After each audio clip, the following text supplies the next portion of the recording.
Ito, biyahe na tayo papuntang Katedral ng Parañaque. Pero bandang dulo, konti, mayroong gasoline station dyan, Shell. Magpagas tayo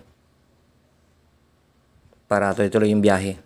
Kasi medyo empty na yung ano ko, yung gasolina ko sa motor ko. Diretso lang tayo yan. Pagkatapos ng paggasolina, magpagas lang ko ng 200. Tapos diretso tayo uli. Biyahe naman tayo. Ito, diretso lang tayo. Dito ako lagi nagpapagasolina pag pupunta ko ng Parañaque.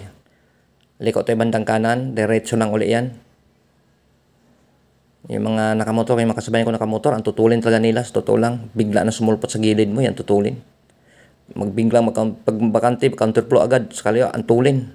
Mamaya may biglang tumawid sa pole. Kaya kailangan ang pagdadrive kasi dapat defensive at offensive. May dito, Acates Tulay. Pag diretso mo kasi itong kalsada na to, tagos yan dun sa sa may SM. Kaya ang gawin natin ito, liliko tayo dito. Kasi medyo matraffic rin dito konti. Kasi may ginagawa dito na kalsada. Dito, sundan natin itong mga to, nagmumotor. Itong nakaangkas, sundan natin to. Medyo matraffic lang konti dito kasi nga yung kalsada niyan may may sira Kaya kinukumpunin nila. Ito, baba tayo dito. Diretso lang yan. Tapos ito yung parang parang intersection to dito Ayan, diretso lang. Madami rin kong kasabay na ng bumotor. Mga mga bilib rin ko sa kanila Ang gagaling na sumisingit Sa bagay, hindi ko kaya isingit-singit yung motor ko kasi Honda TMX 150. Yung Supremo. Kaya medyo malaki talaga siya. Medyo, bukod sa malaki, mabigat pa. Kaya medyo yung manabila pa niya. Medyo malaki yung manabila niya. Kaya hindi makasingit basta-basta. Yung iba kasi, mga scooter lang yan, kaya madali sila makasingit. Pero kung sa takbuhan naman, ay papanatag ka naman sa Supremo Honda TMX 150 kasi nga medyo siya, para kung sa pa, heavy duty talaga yan. Pan-tricycle nga yan, ginagawa ko lang siyang single. Yun yung pag-service ko pag may nilalakad ko mga papel. May pupuntahan ako, yun Honda TMX Supremo 150 ang ginagamit ko. Okay naman sa gamitin.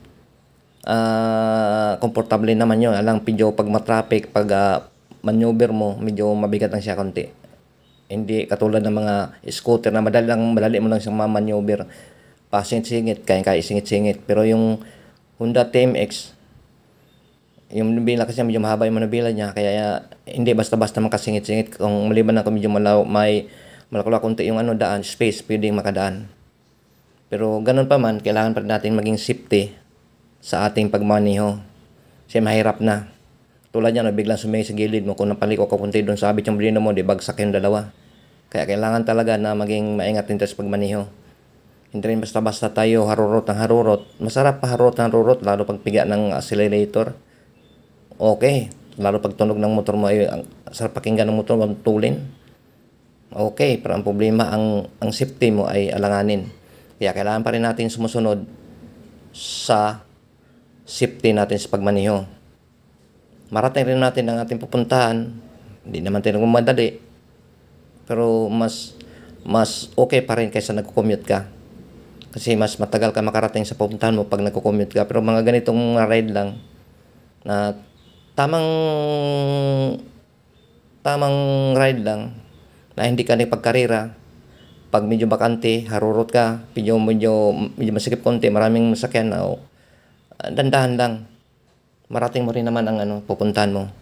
Ang pupuntahan ko kasi dito sa may Parañaque Cathedral. May papirmahan na ako, mga papers ng mama ko. Kaya kailangan kong ipaasikaso yon kasi gusto kong ilipat ang mama ko dito sa amin. Kaya kailangan pa magdaan ng simbahan, kaya pupunta ko sa katedral. Ito, dito na tayo sa katedral. Pinaparking ang motor ko. Ganito yung katedral dito sa Parañaque.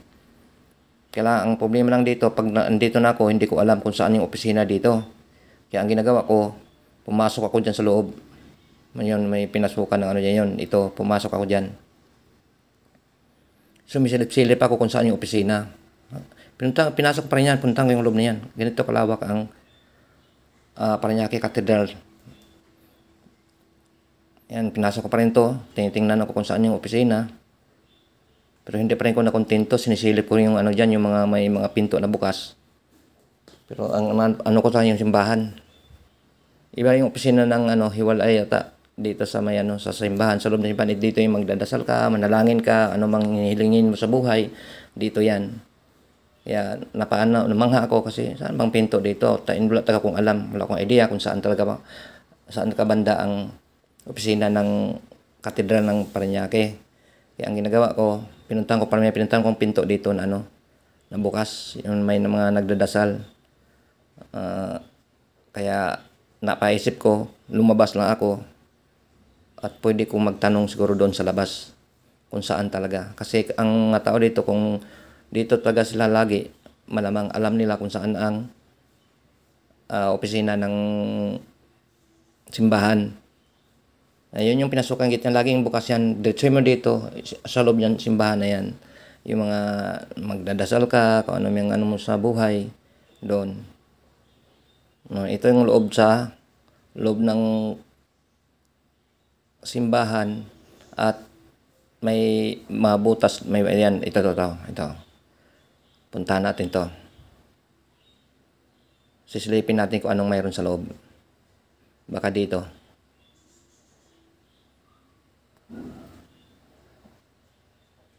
Wala, may mga nagdadasal. May okasyon ata dito, kaya maraming tao kaya balik tayo. Maganda, lalabas lang tayo sa pinto uli, sa pinagalingan kung saan tayo nagagaling. Tapos pag makita ng tao doon sa labas, siguro pwede sila tayong magtanong at saan ang opisina ng simbahan para ma-process ko na ang papers ng magulang ko. Labas tayo dito uli. Yan, diretso lang tayo sa labas. Makita mo, ang lawak na naman yung makikita natin dyan sa, ano, sa harapan ng simbahan. Yung lawak ng parkingan nila dyan.